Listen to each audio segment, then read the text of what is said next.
Some ancient maps hide a detail that few people ever notice. A name that once stretched across entire continents simply vanished. Not with a clear explanation, but with a strange silence. Tartary appeared across vast regions, marking territories that today go by completely different names. But what if it didn't truly disappear? What if it was only renamed, fragmented, and slowly redefined over time? When maps from different centuries are placed side by side, an unsettling question begins to emerge. Are we looking at geographic progress or historical replacement? For centuries, European cartographers documented the world using a mixture of exploration reports, trade records, and interpretation.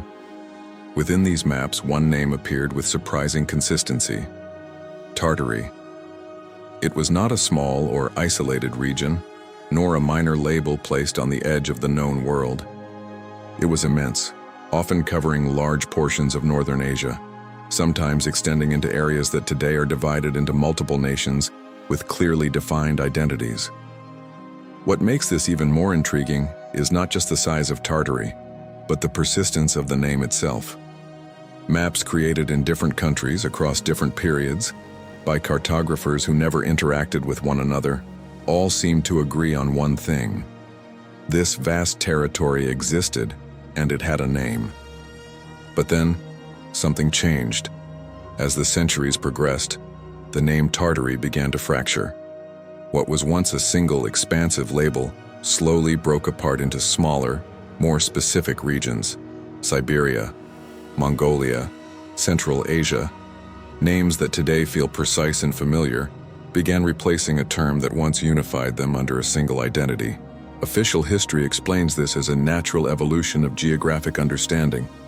As exploration improved, vague labels were replaced with more accurate classifications. On the surface, that explanation seems reasonable. But when the transition is examined more closely, the pattern becomes less straightforward. Because Tartary did not simply shrink as new information appeared. It dissolved in a way that feels unusually quiet for something so massive. There was no single moment where it was officially removed. No widely recognized declaration marking its end. Instead, it faded across maps gradually, inconsistently, almost as if it were being edited out rather than clearly redefined. Some maps from the same century still show Tartary prominently, while others begin replacing it with newer terms. In certain cases, different names overlap, as if cartographers themselves were unsure how to interpret the region. This creates a strange visual contradiction, a territory that both exists and does not exist, depending on which map is being viewed. And this is where the question begins to deepen. Because if Tartary was only a general label for lands that were not yet fully understood, why did it persist for so long with such dominance? And why, once more detailed information became available, did it not transition more clearly into the names that replaced it? One possibility is that Tartary was never meant to represent a single unified entity, but rather a convenient term used by outsiders to describe vast and unfamiliar territories. In this view, its disappearance is not mysterious at all. It is simply the result of improved knowledge replacing outdated terminology. But there is another way to interpret the same evidence. If a name appears consistently across centuries, attached to a massive region, and then disappears without a clearly defined transition, it begins to raise a different kind of question. Not whether the label was accurate, but whether something about its meaning changed over time. Because names are not neutral, they carry context, perception, and sometimes power. When a large region is grouped under a single name, it creates a simplified understanding of that area. But when that name is broken apart into smaller divisions, the perception changes completely. What once looked like a unified space becomes fragmented. What once seemed connected becomes separate. And in historical terms, that shift matters, because the way a region is labeled often shapes how it is remembered. As more detailed maps emerged, the internal complexity of the lands once labeled as Tartary became more visible. Different cultures, languages, and political systems existed within those territories.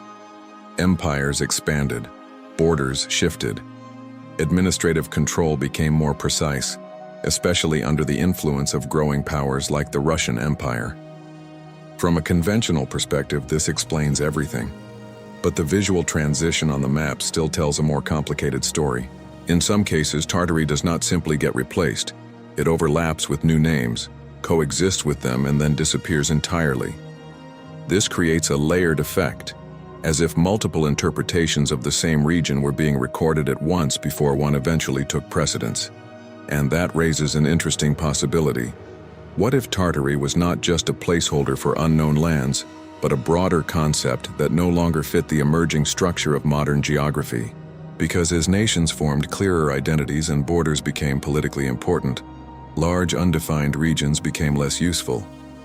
Maps were no longer just tools for exploration, they became instruments of control. Every labeled territory could be claimed, governed, taxed, and defended. In that context, a name like Tartary may have become too vague to remain. But even if that is the case, the way it disappeared still leaves room for curiosity. Because the process was not clean, there was no single replacement, no unified transition, no clear moment where Tartary officially became something else. Instead, it fragmented into multiple identities, each one absorbing a piece of what once existed under a single name. And when something breaks apart like that, it becomes difficult to trace what it originally represented. This is why some researchers and enthusiasts continue to revisit old maps, searching for patterns that might explain the transition more clearly.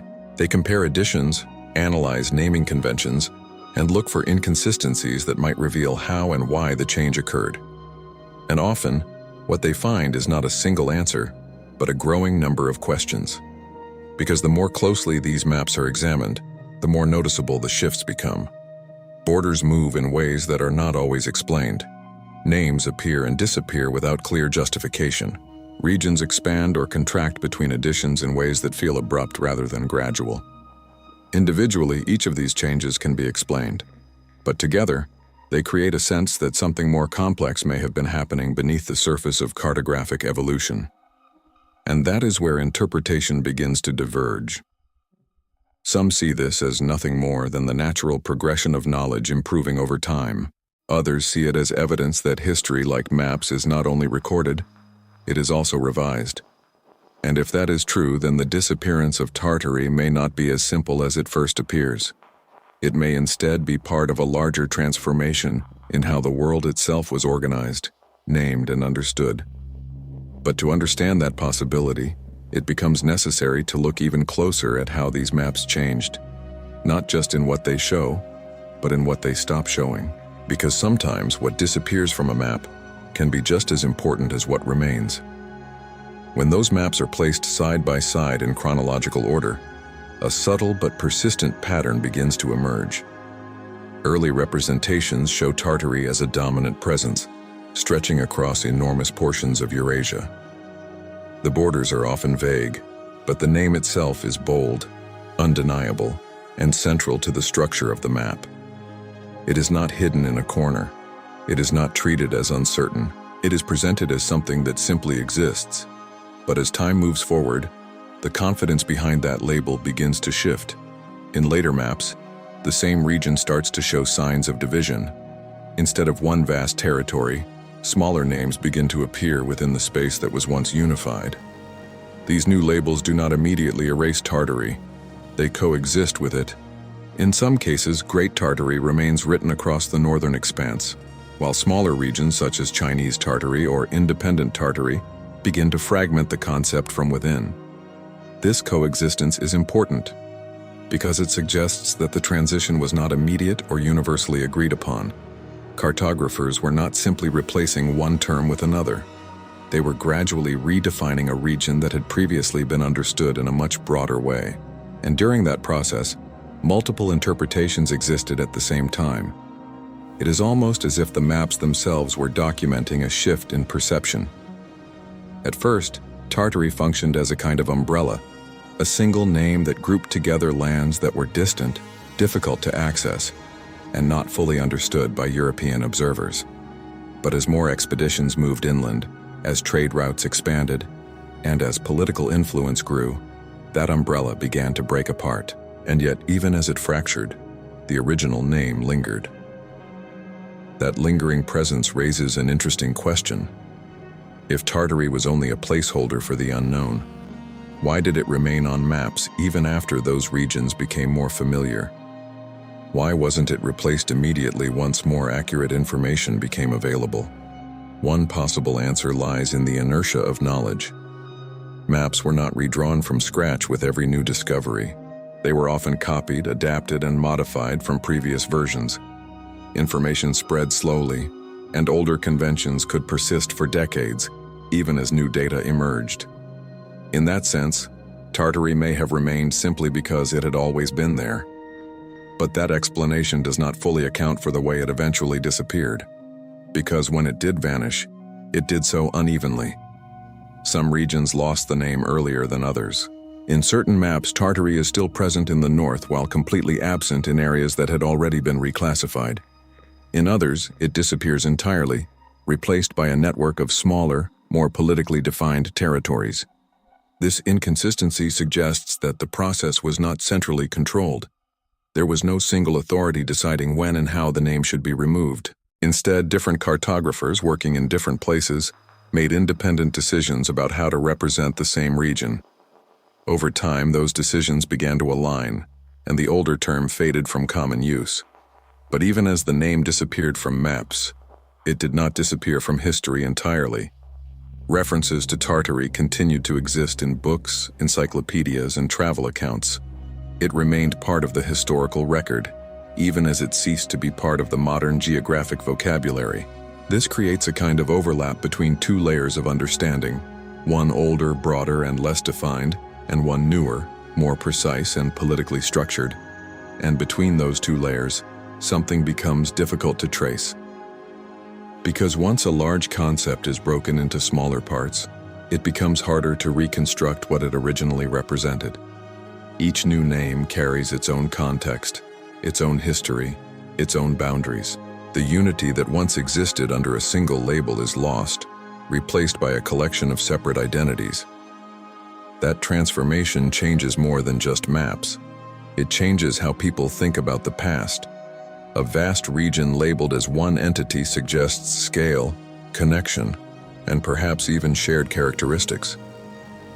But when that same region is divided into multiple smaller units, the sense of cohesion disappears. What was once seen as a single space becomes a mosaic of unrelated parts. And that shift in perception can happen without anyone explicitly noticing it, because it unfolds gradually, across decades, through small adjustments that seem logical in isolation. One map adds a new border, another introduces a new name, a third removes an old label that no longer fits. Individually, these changes feel minor, but together, they redefine the entire structure of the region.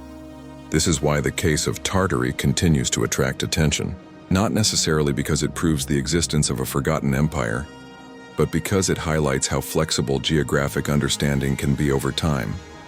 It shows that what appears stable and well-defined in one era can become vague or even disappear in another. And in that sense, Tartary becomes more than just a name. It becomes an example of how knowledge evolves, and how that evolution is not always as clear or straightforward as it seems. Because when we look back at those old maps, we are not just seeing geography, we are seeing interpretation. Each line, each label, each boundary reflects a decision made by someone trying to represent a world that was still being discovered.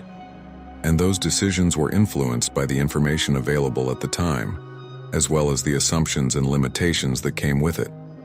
So when Tartary appears consistently across centuries, it tells us something about how that region was understood. And when it disappears, it tells us something about how that understanding changed. But the exact nature of that change remains open to interpretation. Was it simply a correction, replacing a broad and outdated term with more accurate classifications? Or was it a deeper transformation, reshaping not just the names on the map, but the way entire regions were conceptualized? The answer may not be found in a single document or a single map. It may instead exist in the pattern that emerges when all of them are viewed together. A pattern where something large gradually becomes smaller, where something unified becomes fragmented, and where something familiar quietly fades into the background of history. And yet, even as it fades, it leaves traces that continue to raise questions.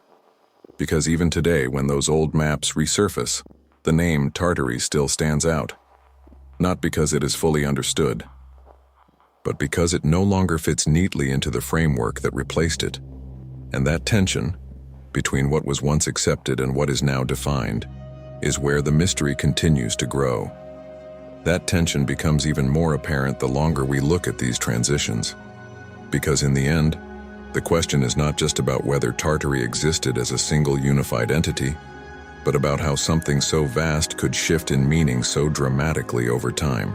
A name that once dominated entire maps is now almost absent from modern geographical language, replaced by borders and identities that feel permanent and unquestionable. And yet, those older maps still exist. They preserve a version of the world that feels different, less precise, but in some ways more expansive. A world where large regions were grouped under single names, where uncertainty was visible, and where not everything was fully defined. When we compare that to modern maps, the contrast is striking.